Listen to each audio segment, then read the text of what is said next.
இன்னைக்கு என்னையா பார்க்க போறோம் அப்படின்னா ஃபேரடேஸ் எக்ஸ்பெரிமெண்டோட இன்ஃபரன்சஸ் என்னெல்லாம் பண்ணாரு. அப்ப போன ரீல என்னையா பண்ணோம், மேக்னெட்டை உள்ள கொண்டு போனா வெளியே கொண்டு போனா சேஞ்ச் இன் ஃப்ளக்ஸ் இருக்கும், ரைட்?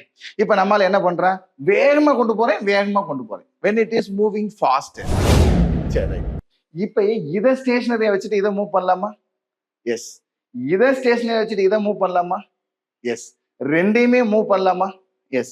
இது எல்லாத்தையும் சேர்த்து ஒரே பாயிண்டா சொன்னா எப்படியா சொல்லலாம் அப்படின்னா, whenever there is a relative motion, whenever there is a relative motion between the coil and the magnet which produces induced EMF and induced current.